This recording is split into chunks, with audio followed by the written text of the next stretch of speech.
We are with Professor Satinder Dhiman from the Woodbury University, Burbank, California. Once again, Professor Saab, hearty welcome to the studio, and it's such a pleasure to have you with us. Same here. Professor Dhiman, besides being a professor in the Woodbury University of Management over there, he's also Associate Dean and MBA Director and Chair. And as far as the NRIs, Indian corporate houses, and our system for the growth is concerned, he is president of ICSI, International Chamber for Service Industry. Now, before we had gone for a short break, we were talking about the relevance of Bhagavad Gita in today's education system, modern leadership, and empowering teachers, empowering youth, students, and everybody.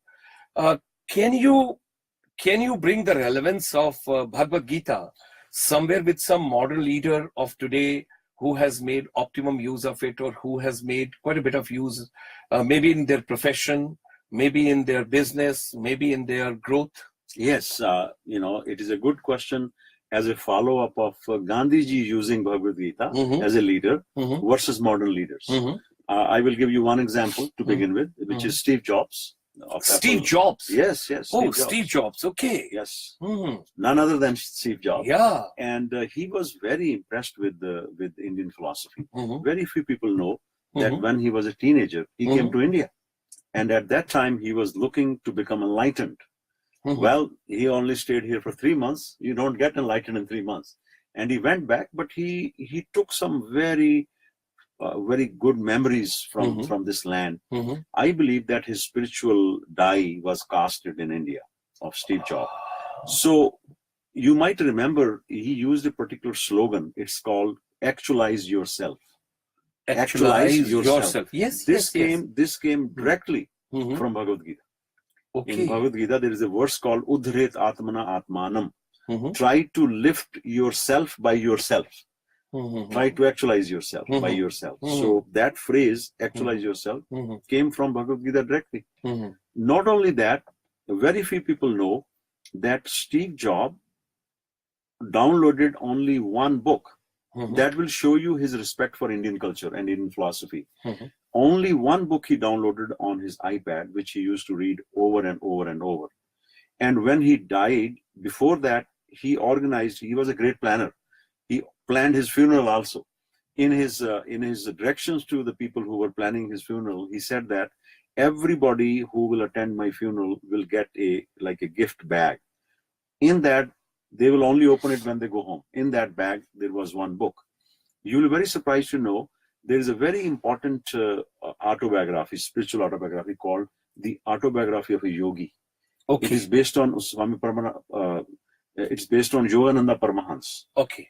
That book he downloaded on iPad. That book he downloaded, read it many times every year. And that was the book which was given on his funeral to everybody who attended. About 300 people attended that. So that shows how deeply he was impressed by Indian philosophy. And he was practicing. Actually, there is some information about while he was struggling in his career to kind of establish himself, he will walk 7 miles to go to Hare Rama Hare Krishna Mandir in the Bay Area to have a vegetarian meal, and everybody knows that Steve Jobs was a vegetarian. So many of the ideals that Steve Jobs imbibed, and he revolutionized the entire communication sector, through his. The beauty of Steve Jobs is that he was able to blend technology with education. Okay. He was able to blend technology and humanity. His products are very user-friendly, and they are also very aesthetically appealing. Aesthetically, Apple products are very good and beautiful looking.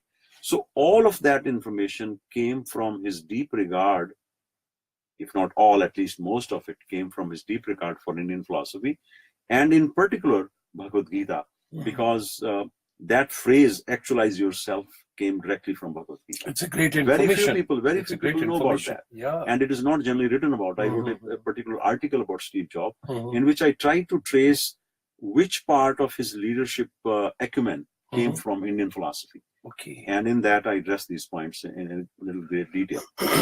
There is another great writer from MIT. His name is Peter Senge. He, in two of his books, one, Fifth Discipline, and second, Presence, that book, he specifically talks about Bhagavad Gita. Actually, in one of his chapters, I think it's chapter 8 or 9, he talks about Bhagavad Gita as a manual for personal mastery.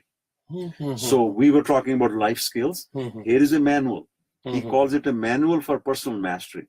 So if you want to master personal skills, if you want to master life management skills, then Bhagavad Gita is the manual. That I gave you two examples. And this person, Peter Senge, is a very well-respected management guru, a management scholar in America. Wonderful. So it's not a small thing. Wonderful. That he will mention Bhagavad Gita in particular in his two books. A great information from Professor Dhiman with regard to Bhagavad Gita, and particularly its relevance, its reference to the modern leaders today. I'm pretty sure that all of us, those are viewing it, and all of us, those are into education system, somewhere in our management education, and somewhere in our leadership education, somewhere bringing the learner and the teacher together, we will make optimum use of it, and we might be making optimum use of it. Already. I personally. That's how the other beauty is that these days, one of the most important competency which we need to develop as a personal as well as professionals in our personal life and professional life is the ability to understand the workings and control our mind. And Bhagavad Gita is a perfect manual for, I shouldn't use the word mind control, but it's a perfect manual to understand the workings of the mind. What are our desires and why do we get angry and how can we control anger? And as you know, in management, most of the problems arise because a manager or leader was not able to keep his temper or her temper in control. So Bhagavad Gita gives you pointers on why, if your desire is not fulfilled, you become angry, and when the anger comes, then you lose your viveka, your buddhi, and then with the going of the viveka, then every other downfall follows because of that.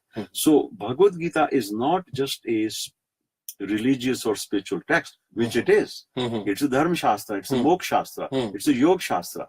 But in addition to that, it is a practical manual how to live a decent life, how to be a proper contributing member of the society. We talk about these days, you were using the phrase added value. So Bhagavad Gita tells us about how to live in the society by adding values, by contributing, how to be a consumer. The whole culture, the modern culture, is about how to become a consumer. But Bhagavad Gita teaches us how to become a contributor. To society, to community. The journey is from being a consumer to being a contributor. Great. And that's what Bhagavad Gita is. Thank you, Professor, giving us such a beautiful relevance. And the keywords and the takeaway points which I am taking from this particular episode for this particular program today is life management and particularly life management skills. So next episode, I'm going to take on the Bhagavad Gita and of course the life management together. Sure. Thank you very much for viewing us. Thank you very much for being with us. Subscribe our channel, youtube.com/GS Motivator, and you may like, follow or comment us on the Facebook, Twitter and Instagram. Thank you very much once again. Thank you. And thank you very much the beautiful audience for viewing us, and thank you very much for Professor Saab being with us on 3rd of January 2018 all the way from the USA to share Bhagavad Gita and the modern leader right over here to empower the Indian education system. Thank you very much, everybody.